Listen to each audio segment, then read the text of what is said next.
I'm David Headley, and this is my wife Linda and my son Adam. And we have another son, Grant, that lives here with us also. We moved here we bought the property here in 2005, moved here in 2007, but we're residents of the area all of our life. And we bought a farm here we thought was going to be paradise, moved here in the middle of a beautiful horse farm, and you look around you now, it's changed a lot. It's just, the industry followed us right in. Like I said, we bought the place in 2005, and we had no more than bought the land. We come over to visit one day, and here they've got bulldozers bulldozing away across our property. No permission, never let us know what was going on at all. And we asked them about it. They said, well, we own the gas, and we have the right to come and get it, and we're going to get it, and you can't stop us. So we were young and naive. You can't, and you can't. Well, you can't really anyway, but we wish we'd have stood up and screamed a little louder at the time, but we didn't do it. We figured, well, a couple shallow wells, and we'll probably get free gas off of one of the wells, and no major impact. We knew the gas wells of the past. We never knew anything about Marcellus, of course. And as it progressed, now we have 5 wells on our land, one of them being a Marcellus well. That's where the trouble started, was with the Marcellus well. The Marcellus well is a handful in itself. It so surpasses the gas of old that that and the maintenance on the older wells, there's no maintenance. I mean, they don't, you have to force them. Now that they're making money off the them. Marcellus, they don't care about the little wells anymore. They're just, I don't know, taking up space for them or what, but the maintenance has just really deteriorated something fierce on them. And also, too, like whenever they whoever signed the lease on this place gives them the right to come on it. You don't know who's on your land, and you can't stop them. They could sign it if a bus full of pedophiles wanted to come down here and sit right there, and Williams, Atlas, or Chevron said, okay, we can't stop them. They're allowed to sit right there. We've had the state police here trying to chase the security company off here. We had a couple problematic people here with the security that was here. We had armed security here 24 hours a day, 7 days a week for several months. This isn't to protect you. Oh, no, no. Yeah, we knew of the we knew of the coal industry. We knew what kind of troubles they had in the past, and we saw what they did to people's land and the acid mine drainage and everything that went on with the coal industry. We were so afraid when we bought the land of that man just mining right up to our door, and we were afraid that would happen. So we bought our coal rights. We never thought anything about the gas. He offered us the gas rights with it, but he wanted quite a bit more money for them. And well, gas is no big deal. Haven't been gas in this part of the country for years. We don't think gas is important. We pass on the gas rights. Mm-hmm. And this was in 2005. This was in 2005, yeah. So. Well, when we first started talking to him, it was 2004, 2005. Yeah, and we come to find out that there was a lease signed in 2004, but it wasn't filed in the courthouse until March of this year, 2012. So it was all hidden from us that the land was even leased when we bought it. And it wasn't a mandated part of disclosure when you did the purchase? Well, I know we did a title search. I know we had our lawyer do a deed search on it, and nothing showed up. Now, I don't know who dropped the ball there or how. I mean, it became obvious after a while that it was leased, but we had no idea the terms of the lease or anything yet until this year. We decided whenever we wanted to close our road off because they weren't letting us close our driveway. They had every right to be on our driveway, they told us. We tried to close it off, so we went to search this lease ourselves. Well, here the lease hadn't got filed in the courthouse until March of this year. It gives them rights for roadways and pipelines, injection wells, appurtenances, facilities, all kind of wording in there. It's just scary. They could basically do what they want to do, it sounds like to us. And one of the security guard that was out here, had told someone that was one of our friends that was here, he was leaving. And he stopped him and asked him what he was doing here, that this was industry's property. And at the time, it made me mad for one that he stopped one of our friends. And then I'm thinking, too, what does give him the right to say this is, industry's property? But then you read the lease, and then you realize all we are taxpayers. We just pay the tax on the property. We have no right to it. It is industry property. We've put our heart and soul into this property, too. It was so grown up whenever we bought it. The place had been abandoned for years. And right where we're standing, we're bars over our head and fence line. We've cleaned and worked our behinds off just trying to make something of it. And we think we've got it looking pretty good ourselves. But We don't own it. No. Well, we bought the property in 2005, and there was nothing here. Just horses running through a field. It was just beautiful land. It was grown up, but it was beautiful land. To us, we were just thought we were a piece of heaven here. And we came home. Well, we came over to see it one day. Couldn't have been any more than maybe 90 days or shortly thereafter. Yeah. After we bought the property, they're bulldozing roads through it. And we stopped them, asked them what they were doing. They said, "Well, we're getting the gas out. We have the rights to the gas, and you can't stop us." Well, us being young and naive, we just let it go on. We never knew to go to court and stand up and try to file an injunction or try to get it stopped. We didn't know what to do, so we just let it happen. Basically, we'd seen gas walls around before that really didn't seem to impact much. We didn't realize what kind of wells these were. But eventually there got to be 5 wells here, 4 shallow wells, and then the last well they put in was the Marcellus well. They put in 2009. It was installed in 2009, went online in 2010, and it's brought so much more activity, so much more pollution, so many more troublesome workers, I guess you'd call it, for lack of another word. It produces so much It's full of, brine, and I don't know, that there's water trucks at least 2 or 3 times a week. and the air pollution. We've had our air tested. The toxins in the air are horrific. We understand that there's filters and stuff to filter the air. They refuse to put them on because they're $7,000 a month to put on. If that thing's spewing out $100,000 worth a month $100,000 a month worth of product, they can surely afford a $7,000 filter to protect us and our kids. I mean, that's only fair. What were the problems with workers being on the property? We have had so many. We call them wayfarers. It's just people that follow the industry around. It is from construction on. During construction time, the dog would be bringing back toilet paper and. They didn't have porta-johns, so they just used our field. And I come in from shopping, and there's a gentleman, urinating in our the middle of our driveway. driveway. And the workers. The disrespect to your land. So They go where they want, do what they want, and you can't. you holler at them, you get dragged into court. And you just can't say a word against them. You have to let them go treat your land like they're a dumping ground.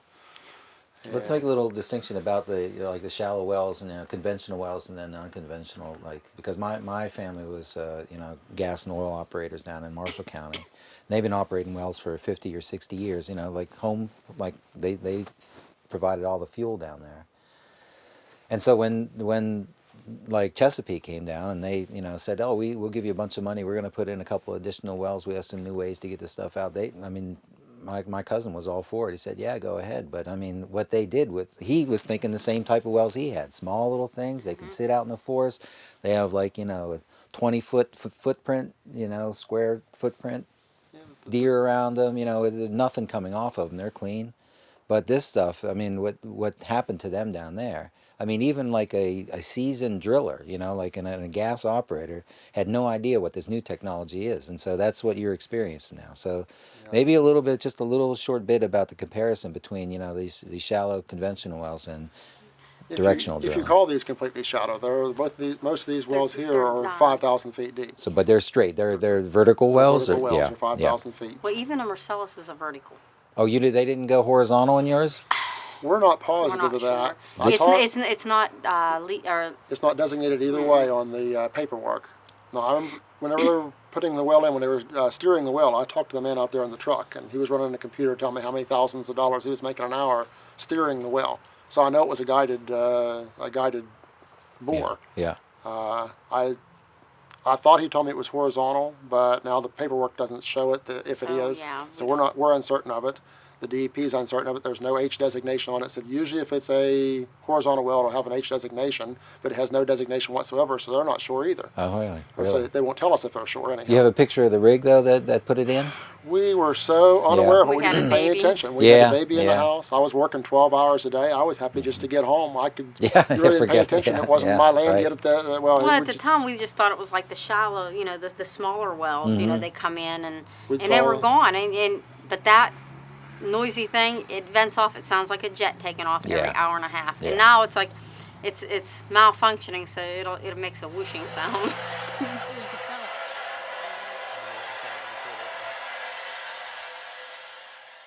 Every well here has been a problem. Yeah. We have one dry, decent well out of the bunch. Every other well here has had some kind of problem. In fact, even it had the brine tank rupture and Yeah. leak over the ground there too. Yeah, so they all have had issues. There has been, what, one, two, three of the brine tanks have rusted out and had to be replaced. One of them leaked so bad into the soil down here that it contaminated the soil. They tried to cover it up. They stuck a piece of clay over a hole in the side of the tank where the water was coming out, spray painted it green. No. Drained the water out of the bottom of the containment pit, let it run down over the side of the hill to kill all the grass over the side of the hill. Then they bring in a load of fresh gravel and dump fresh gravel in the pit trying to hide what happened. Well, it just so happened the DEP was here with another problem, and we brought them down and let them see that as they were at it. And that's when we found out about the radioactivity. We weren't aware of the radioactivity up to that point. And they took all the dirt from that area, they dug it all out from underneath that pit and put it in a couple of dumpsters that were down there. And the dumpsters just sat, and they sat, and they sat. And one of them fell over the side of the hill. The truck driver was pretty poor. Well, the tarp blew off the top of this dumpster, and the water come raining down through it. The rain come raining water down through the dumpster and run over the side of the bank, and it killed the grass again. So we called the DEP again, complaining, why can't we get this stuff out of here?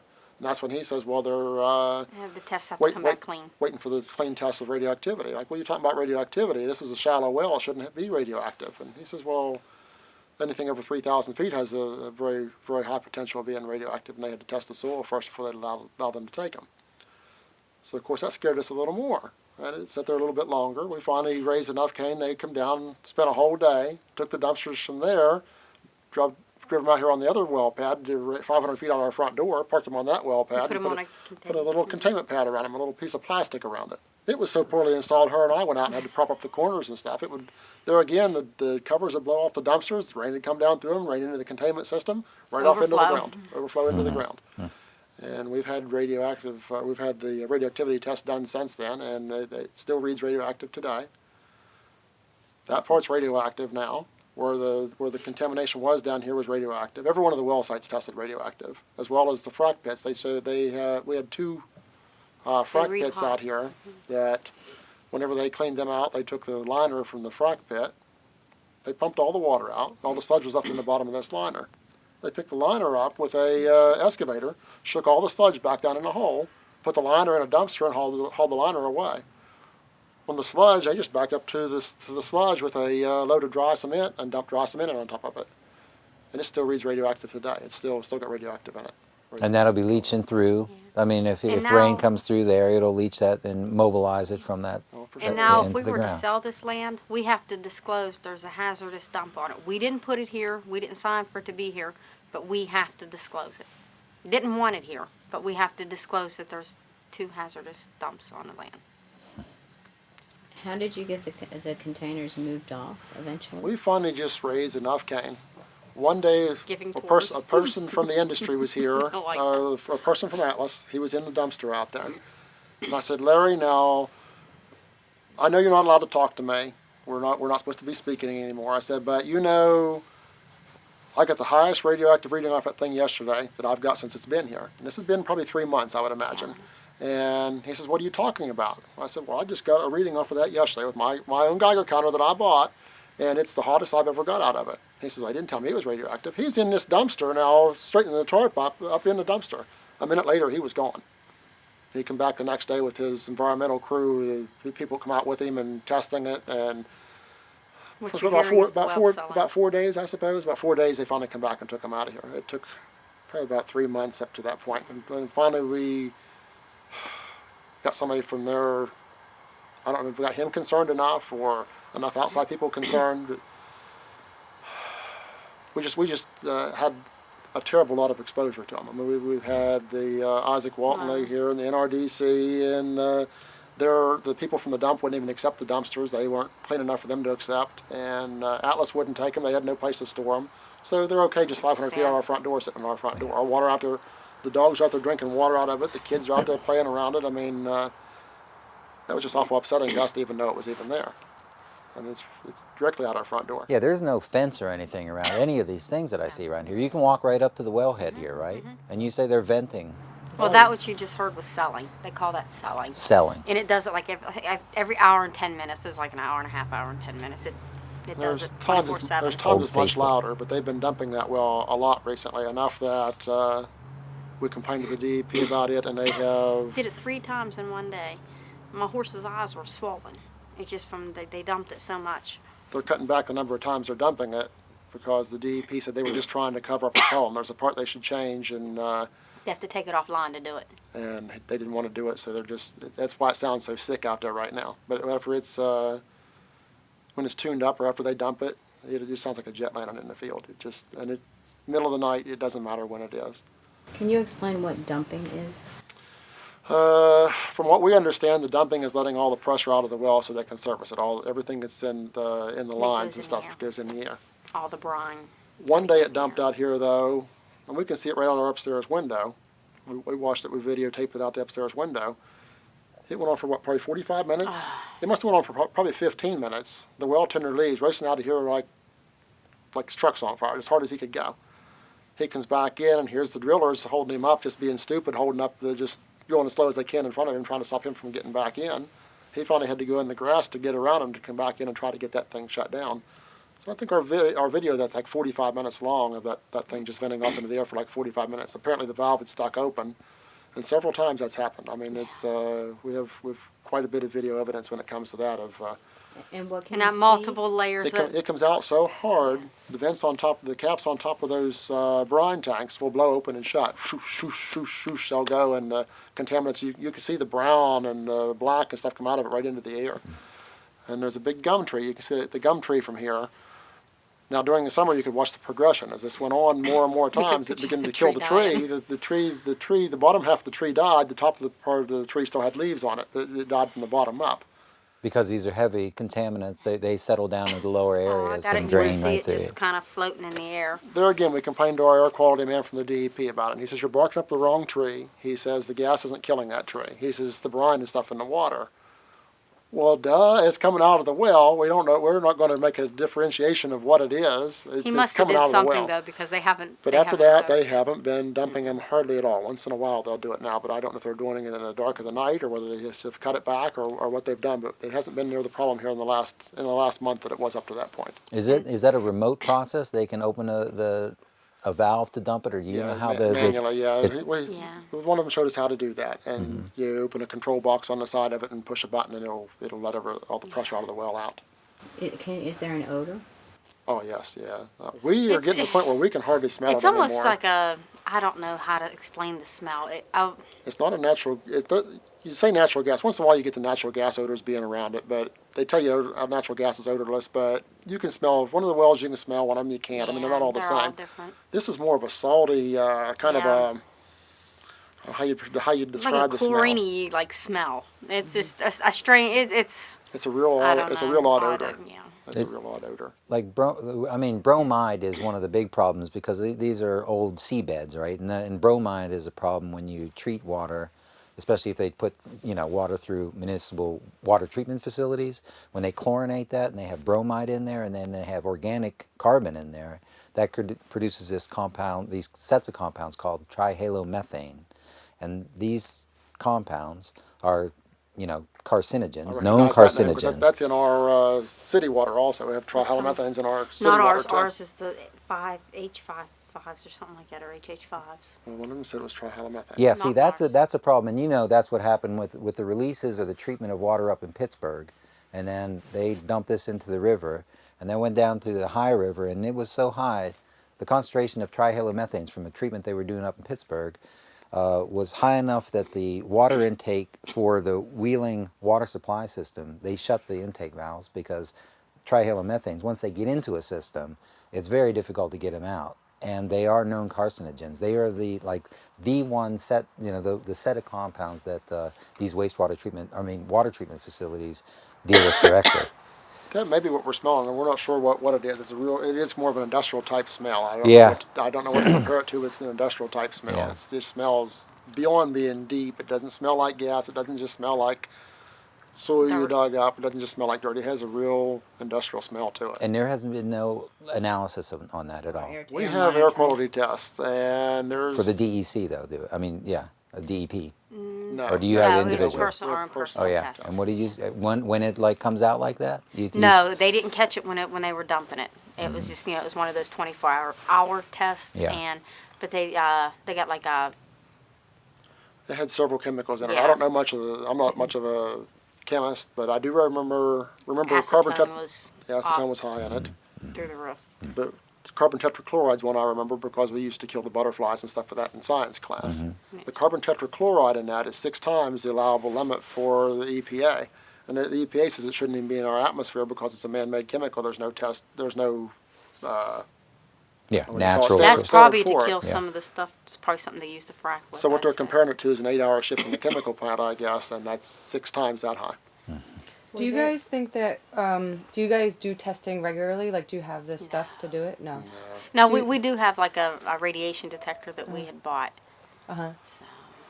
And Do I you- signed up for alarm to order to test the salinity and the solids in the water, but I've not got active enough to know what I'm doing with it yet to tell you.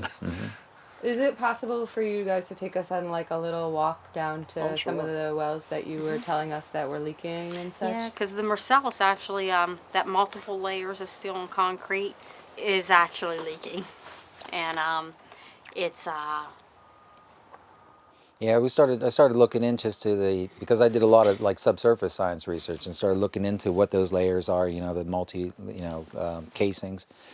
And that's not even, I mean, it's not, reinforced cement. It's basically plaster of Paris, like just basically to seal that so that you can, during the production phase, that gas primarily comes up that central, core. that's not no guarantee. Well, that's- No, it's made to fail. In fact, I mean, because you can scratch that stuff. I mean, it's like a plaster of Paris. It's not a structural cement at all. It's just a filler. It's like a swimming pool cement. Yeah, it's I like think they just jumped too fast before they did their research to start doing the Marcellus well and using all these chemicals. I think that they jumped too fast, and the government wanted to say, "Yeah, hey, let's do it," before they even learn how bad it is. And that's our And the complaint. and the farthest well down here, it's leaked ever since the day they drilled it. It's in a wet spot in the spring. It's always bubbled through. And the casing vent was leaking something fierce. Several times we tried to get them to fix it. They wouldn't fix it till finally we went to an Act 13 hearing, and she took her bottle of brine water and it sat on the table. And Oh, I was mad. the next day they were out here like ants up and down the road trying to fix things. So that was one thing they addressed. Well, the DEP told them that they would have to take a plastic pipe run from that casing vent over to the brine tank and put a filter on top of the brine tank to filter it as it comes out. Well, apparently they decided they didn't want to do that. They took a piece of pipe, took off of the casing vent, ran it back up into the pipe to sell it.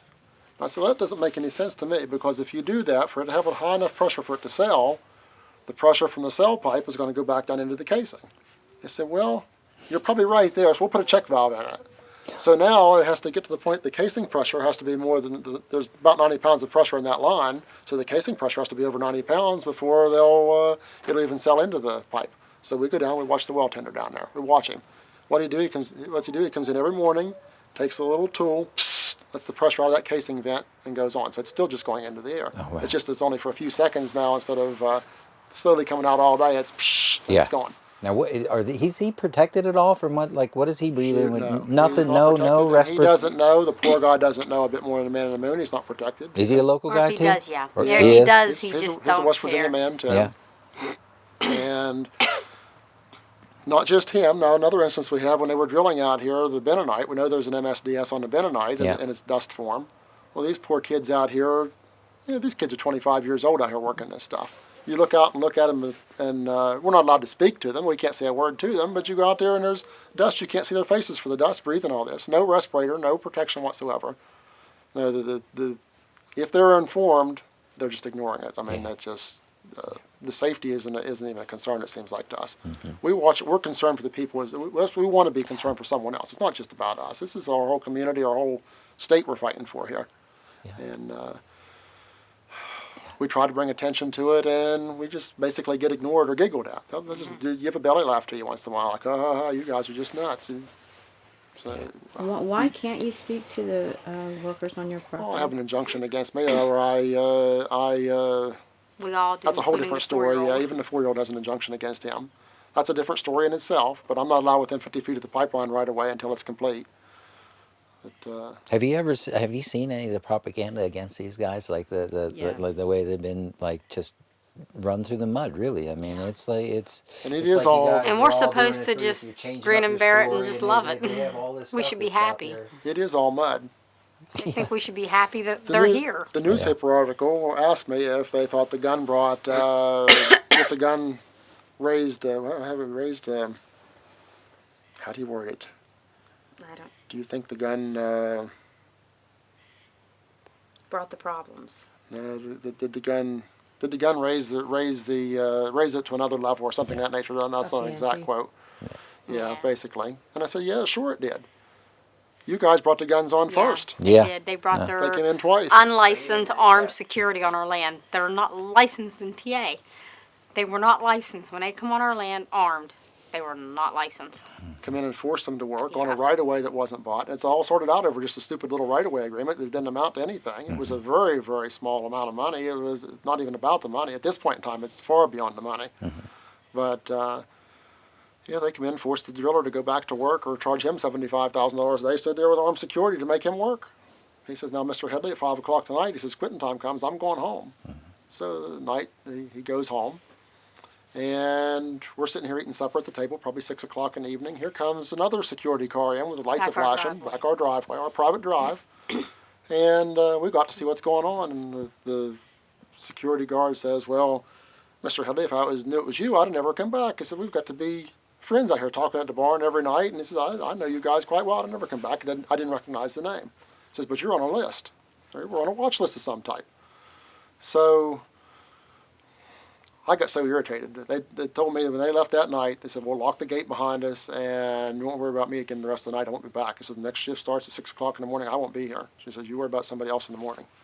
So we went out that evening. We locked the gates when everyone left. The next morning, I went out with the tractor and mowed a path along inside the fence and took a shotgun out with me. Parked the tractor behind the fence, shut the shotgun there at the gate, and I guess before then, the driller came by. Now, the guy that was running the horizontal drill He here, pulled up to him. he pulled up on my land, talked to me. We'd become friends along the way. He was a pretty good guy. And had the gun over my shoulder there, broke down, talking to him. And he says, there's not going to be any trouble here. He says, he just wanted to know if he could drill today. And I said, oh, I have nothing against you, nothing against your drill. If you want to go back and secure that drill or whatever you want to do to it, you're more than welcome. But he says, no, that drill can sit there for a month, won't bother anything. He said, I'm going back to the hotel with my men, and whenever we get the right-of-way agreement straightened out, we'll be back. So he left. Well, in the meantime, here's the security officer across the road, takes my picture with a cell phone. I watched him take it. And that'll come back later with a cell phone. I go back over, lay the gun against the gate. We're standing there waiting for the industry to come in. By this time, it's probably 6:30, 7 o'clock in the morning. And they're usually here by 6:30 working. We were waiting for them just to force their way through. I didn't know what to expect. And I suppose the neighbor showed up in the meantime. Had the neighbor and his wife. She got up by that time and come out. They had a 17-year-old granddaughter with them, all standing there on the road, or by the road. We were actually on our land inside the gates. The land agent drives by, rolls his window down, and says, Headley, you going to let me drill today? I said, no, Keith, I'm not. And he rolled his window back up, didn't even stop the truck, kept on going. 45 minutes later, we're standing there, what's going on? This is stupid, what were they doing? And here comes 10 carloads of state police in. Held us at gunpoint in the road, drew us on gunpoint. We were, like I said, the gun was laying against the gate a good 20 feet away. No shells in it, never been fired, never been anything done with that gun. Laid against the gate just to show that I was serious that day, and I didn't know what to expect because they had threatened me and they'd had guns on my property. So they drew us out in the middle of the road, full stance, the lasers on us, and the 17-year-old girl. It's sickening. We had called the state police the day before. The state police wouldn't respond. Went to the magistrate. The magistrate says, go back and call the state police again. So we called the state police a second time. They still wouldn't respond. So whenever they finally showed up and drew us on the road that day, she says, about damn time you got here. And they give her heck for talking to them that way. But that's the way we felt. I mean, Yeah. it was. They weren't here to protect us. They were here to protect this dirty industry coming in. Well, anyway, they filed a paper on us. And whenever that happened, they took the camera. The security guard took the camera right over and handed it to their land agent from from Williams. And when they got to court, then 2 days later, they stood up and swore that some executive from Williams is the one that took my picture. I watched that security guard take my picture, and they blamed it off on somebody else. And he wasn't here. I was out there from 6 o'clock in the morning. That man never showed up. They told them that took that picture of me. But anyway, the papers they filed said that I was chasing them around the field with a gun, said I was having a physical altercation with one of them while I had a gun in my hand, and it said that I threatened to kill anybody that came on my property. The exact same thing our neighbors. Nobody was here. Nobody showed up. That land agent driving by, rolling his window down and back up, was the only person I saw from the industry that day, except for the driller, which we were friends with. That was it. And they took us into court on that. The judge stands up and says, about halfway through the hearing, getting too far? I don't know. But No, but this is an important point to make, because people will look. I mean, they look at you online now, and it's the like exact same thing that was said about us. said about our neighbors. Same thing. They copied and pasted the same. He did the same thing. I was so concerned. It's a playbook. I was so concerned that I called him when I found out that the problems I had, and I knew he'd been arrested. We got looking at the dates on the paperwork, and here it was showing Nicholson Township. It was showing The wrong date. The wrong date. And so I called him. I says, "What date were they bothering you over there? When did they do this to you?" And he was telling me the date. He wasn't sure. So I went into the prothonotari's office and I got the paperwork to verify the date. And here's more than the dates. It had his township. It had just exactly the same description. He'd chased them around with a gun too. He'd threatened to kill anybody that come on the property too. Everything's just cut and pasted. This is what Yeah. got us Same in complaints. court, and the courts just don't even. I guess I don't know. Well, they got right up on the stand in court and said we were non-threatening, and we had never had any confrontation that day. I mean, they just, what was in the complaint was nothing. That was just something to get us into court is all it was. Yeah. Once it got there, it was all. What are nothing. lessons learned from this experience? Like, we're like coming down from New York. We're my like goodness. here. Like, what? Like, you didn't leave. You didn't. A lot of people we've interacted with, like, actually were approached and sold the rights to the minerals. You guys didn't even have that option, right? Yeah, no, it just shoved down your throat. They And just it's not- basically just come and stole our land, our product. We pay the taxes on all this roadway. None of this roadway was here. None of these wells were here. None of this junk was here at all. And we pay taxes on all of it for all of them. All we do is maintain it and mow it around it, keep it pretty for them. That's all we do. It's so Caretakers. disgusting. Yeah. We're the caretakers. And Yes. taxpayers. And taxpayers.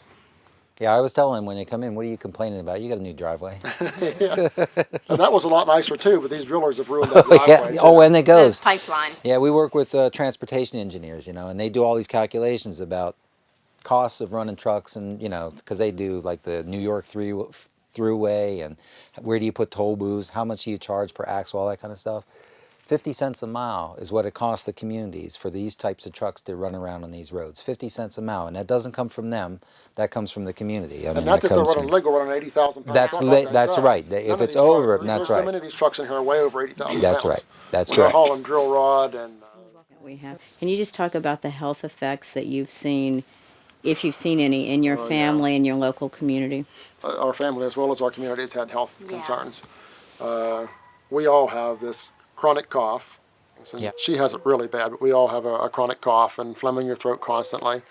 The rashes. The rashes, yeah. The oldest boy has nosebleeds. The baby has he has stomach cramps all the that are stomach cramps that they unexplainable. did. We've had him to the doctor numerous times, and there's they just can't pinpoint it.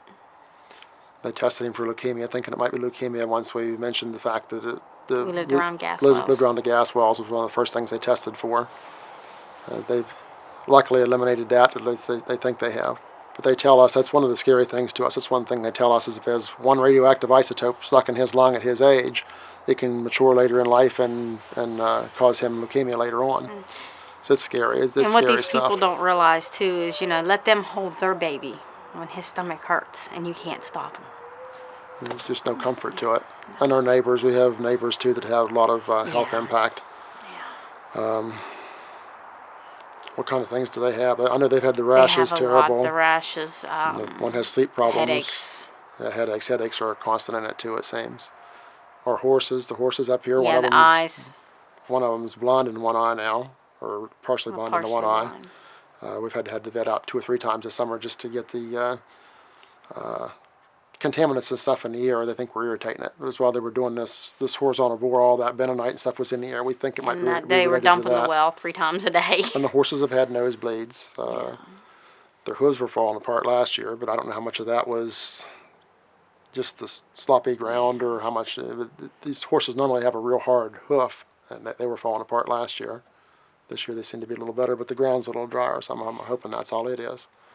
That's my second question. Have there been particular periods when you've had more visible health effects? Because we've heard a lot about the actual fracking period being a bad period, and it might have been different for you, but at what points did you? The fracking period for us really didn't seem to be that bad, but I was so He's in unaware the middle because of I winter. was It was right going. around Christmas time. It was a Christmas period they were in here, and I was working 12-hour shifts. I was gone so much that I couldn't tell you. Of course, the baby was just born, so he wasn't old enough to know what his. He was a year old, so we went out much. So the fracking itself hasn't. We haven't made a correlation between it because we were unaware of what was really going on. We had no idea it was even dangerous at the time it happened. They never warned us. They never. I think a lot of our problems is the lack of maintenance on the wells, the leaks, and the pollution that the actual well itself. Ongoing from production. Yeah, just constant. You can't get away from it. I Can't mean, it's now. just right in our front door. We just can't get away from it. We asked the man from Atlas when he was here one time, how would you like to have this in your front yard? He says, well, why, you shouldn't have built your house there. Yeah, that's our thing is Well, all right. We were here before them, The but house we should have was put here it here. first. I said, well, the house was here first. I built the house long before you put that well in. He says, I'll be damned if you did. He says, I was here when there was nothing here, and I know better than that. Well, come to find out, he wasn't even with the company at the time we built our house here. They just try to discredit you. They try to really discourage you from saying anything. And all it does is make you stronger. The more they kick you, the more you're going to kick back. I haven't understood that yet.